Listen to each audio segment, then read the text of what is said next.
here's what I want to do. I want to talk about where we left off with that question. And that question was about inspections, right? So let's talk about that. The question was about inspections, okay? And thank you, honey. Do I think you should have an inspection on a property that you buy? Absolutely I do. Absolutely I do. I think it's a good idea. I think it's imperative because, number one, you guys are from Canada and a distance away. But number two, I think it's good to get an opinion on what needs to be repaired or replaced. I think you should have inspections of the interior and inspections of the exterior of the building. Now, I've got an alternative motive to get the inspections. It's going to lead right into what you guys are doing right now. And that is this. When you get an inspection of a multifamily unit, you're going to get a report back. That report typically is pretty thorough. If I'm looking at a 60-unit building, typically what I'm going to ask for is a representation, a 25, 30% representation of random units. So let's just say 30%. 30% of 60 is how many units? 18. So I'm going to have my inspector go through 18 random units, not selected by the seller, not selected by the property manager, but random selection. I may also want to walk through all current vacant units as well. Okay? Now, if I was buying a 6-unit building or a 12-unit building, I'm going to go through every unit. I'll go through 100% of those. But the larger ones, by taking a random representation, you get a really good idea of what's going on there. Now, of course, I'm going to have the inspector inspect all of the mechanicals, the roof, the air conditioners, the furnaces, plumbing, any exterior plumbing that would need to be looked at, things like that that are outside of the random units that I'm having inspected. But I would always recommend getting an inspection. My alternative motive, however, is due to what I like to do with my negotiating on the property. And that is this. Let's say that we're looking at a 60-unit building, okay?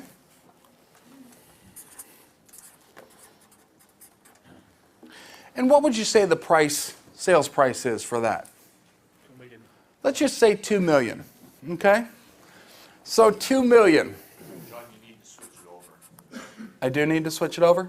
Well, not for me. For you guys, I do.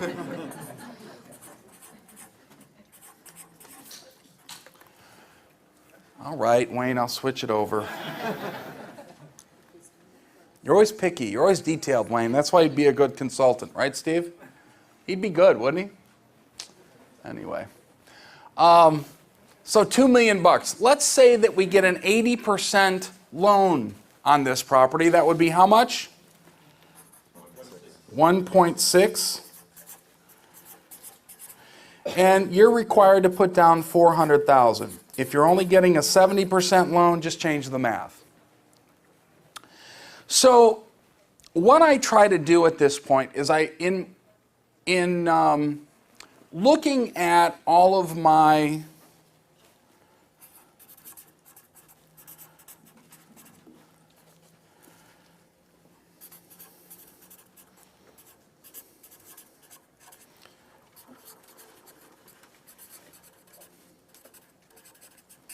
I look at all of my options here. What are my options? Well, because I know that I'm getting the majority of this from a bank or from a financing source, I really try to concentrate on this. I really do. And I do that by way of the contract itself. I do that by way of something called credits. We talked about credits in Las Vegas a little bit, but one of the things that I really focus on is this inspection. And I will ask with this inspection to get this report. I will also ask for something that's called cost to cure. Now sometimes they'll give it to you, sometimes they won't. Meaning, when they go through that inspection, they're going to write up anything that needs to be repaired and or replaced. And that could be, as they're walking through every single room of the ones they've selected, doors, windows, carpeting, flooring, sinks, lighting, doorknobs, everything. And of course they're going exterior, parking lot, the roofs, furnaces perhaps if they're not with the units, a boiler system, air conditioning units, things like that. Common areas, pool, all that stuff. And they're going to write up anything that needs to be repaired or replaced, and I'm also going to ask them if they could put together something that's called a cost to cure. So this cost to cure scenario would list all of those items and then a cost to replace or repair those. That's what I'm looking for. That's what I want. Now what's interesting about that is with this cost to cure, let's just focus on this $400,000 down payment. Can we do that? Is that cool? Okay. So if we took this $400,000, okay, and that's my down payment, I want to break this down.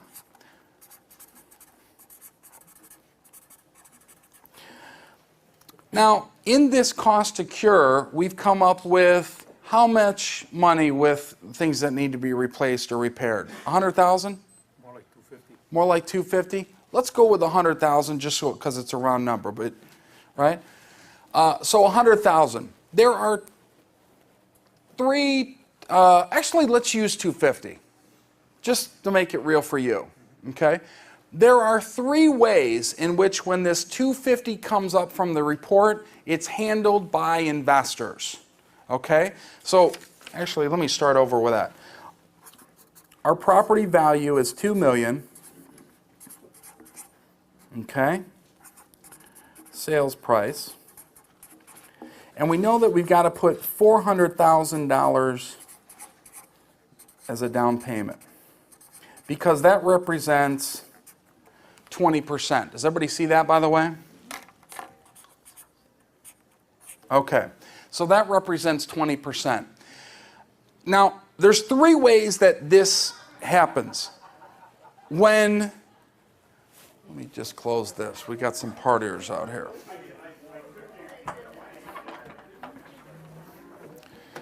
How rude. I can't believe people are doing that while I'm teaching.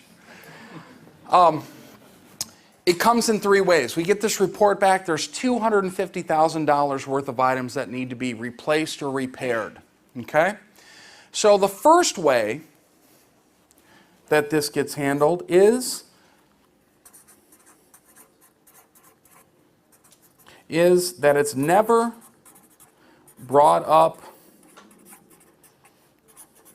to the seller. It's never brought up to the seller. I know this sounds kind of crazy, but novice investors think that, oh man, if I bring that $250,000 up to the seller, I'm not going to get the deal. Happens more times than you think. I know that sounds kind of foolish, but it does. In this scenario, you're still required to put down $400,000 plus you've got $250,000 worth of items to repair and or replace. Okay? Now, number two, it's brought up to the seller, but it's brought up in this fashion. Mr. Seller, I've identified $250,000 worth of items that need to be repaired or replaced on the property. I want you to deduct that from the sales price. You ever heard this before? Okay. How many people have actually done that? Look at all the hands. Okay. So, here's what happens. That $2 million price, deduct from sales price. That $2 million price turns into $1,750,000. At $1,750,000, you're still required to put 20% down. So what is that? You really going to do the calculator on 20% of 1.7? 350. Come on, Rob. 350. Okay. So you're still required to put down $350,000. Okay? Does everybody see that? This is the important number here, and this is the important number here. Now, this is how I would like you to do it, and this is how astute investors go through their due diligence. They'll say, Mr. Seller, I've identified $250,000 worth of items that need to be replaced and or repaired. Instead of deducting it from the sales price, remember my language, instead of deducting it from the sales price, I would like to have you issue me a deferred maintenance credit so I don't have to bring that money to closing. This is something that happens in commercial real estate quite often. So this thing is called a deferred maintenance credit. It's issued as a credit. You write it up on a piece of paper. That gets sent to the title company, and this $250,000 gets added as a credit on your side of the closing statement. Remember we talked about the HUD-1 statement? It's added to your side of the closing statement. If it's a credit to the buyer's side of the closing statement, that means it's a debit to the selling side of the closing statement. Okay? So here's what happens. That $400,000 actually turns into how much? $150,000. You've just reduced your down payment by $250,000. Now, you might have a scenario where the seller actually says, hey, I'll take care of anything that's wrong from your inspection, right? And you're going to tell them, you know, that's okay. I'll take care of it myself. And that's when you go into the conversation, you know what? Normally, I would deduct it from the sales price. Remember what sellers are motivated by. They're motivated by the price. Normally, I would deduct it from the sales price. But I'm going to ask you to issue me a deferred maintenance credit so I don't have to bring that money to closing. I'll leave the sales price alone. Really? Would you do that for me? Yes, I would. I would do that for you. I don't do that for everybody, but I do it for you. Man, thanks so much for that. God, this guy is great. Honey, do we have any more properties we can sell this guy? Right? Right. Anyway, that's what I want you to do. It's the same thing happening with all of this. The same thing is happening. There's $250,000 worth of items that need to be replaced and repaired. What I'm asking you to do is to think about how you're going to structure that in your deals. I really think that for you, you really need to contemplate the idea of terms. What was it? Something I said, Raphael? What happened?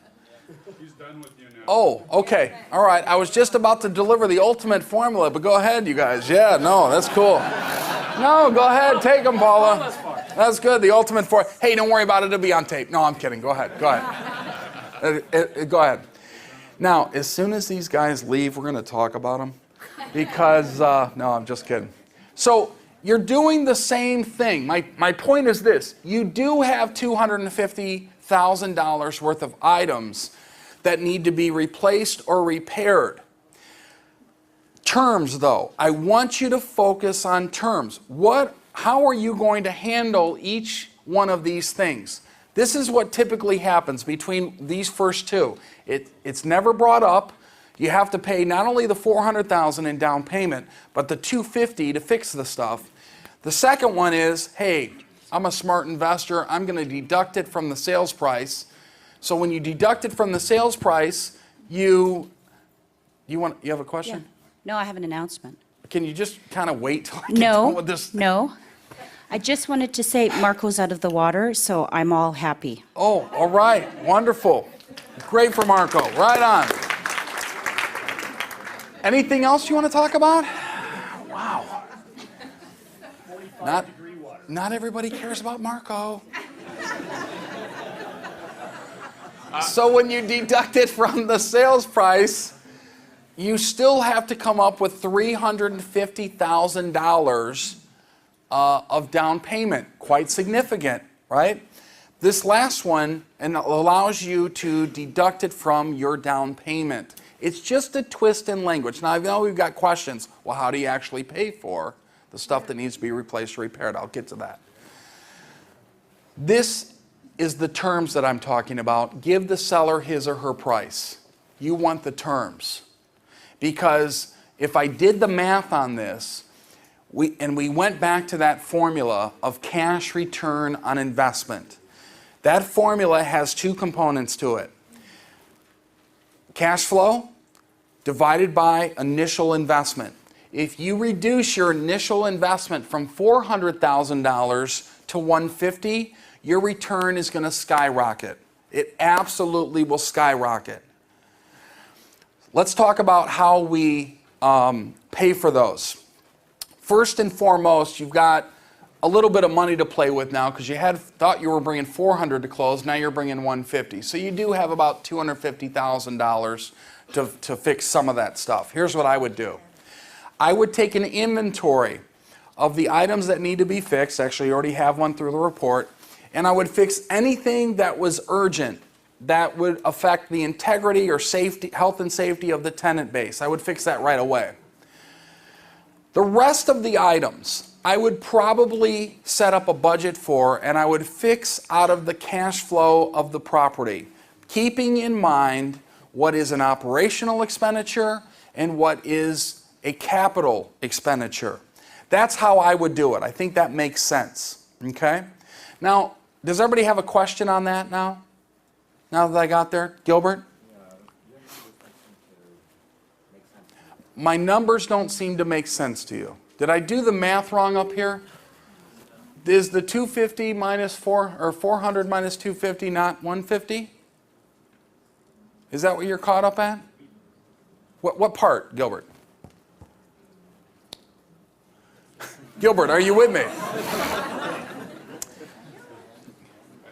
Do we have Yoshi here with the mic, maybe? Pierre, could you grab Yoshi for me? Oh, you want to do that? You're going to volunteer? All right, good. Okay, so Gilbert, what numbers don't make sense to you here? I don't know, all of it. All of it. I got everything up to the part where it says $2 million sales price. Anything after that, I don't know.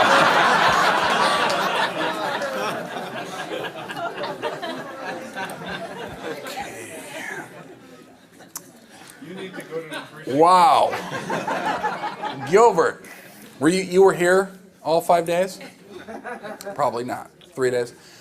Yeah, I mean, you know that we have a $2 million sales price here, right? Yeah. And we're required to put down 20%. That was where we get our $400,000. You're with me there? Yeah. Okay. So when we go out and get our inspection, we find that there's about $250,000 worth of items that need to be replaced or repaired. We good there? Yeah. That's where we get the $250,000 from. Typically, this $250,000 is handled in 3 ways. Number one, it's never brought up to the seller. So in that case, the math works out like this: $400,000 as our down payment, plus the $250,000 that we have to come up with here. Okay?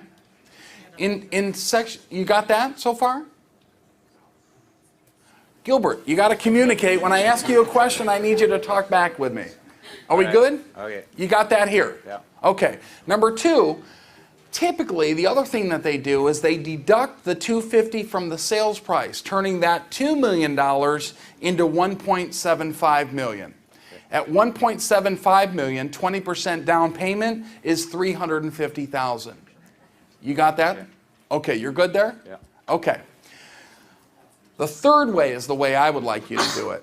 In that way, what you're going to do is you're going to go to the seller and you're going to say, Mr. Seller, I've identified that there's $250 worth of items that need to be replaced or repaired.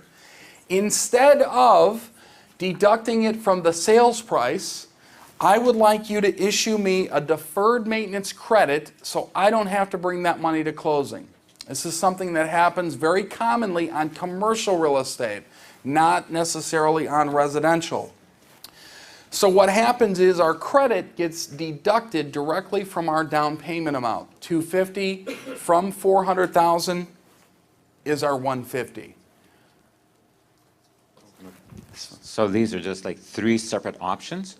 These are 3 different ways. Yes. Oh, I thought you were Yeah. just kind of Yeah. working your way. No, these are three different ways people handle this. I want you to do it the third way. Okay. Okay? Now, Gilbert, think back to last night. Was there any kind of experimental drug use? Would somebody, sometimes they call that, you know, when somebody slips me a Mickey, or, right? Did that happen? Do you think that might have happened at all? I was severely affected by those naked people. You were severely, okay, in a good way or a bad way? I was gonna ask, did it keep you up all night? But that's probably the wrong thing to say.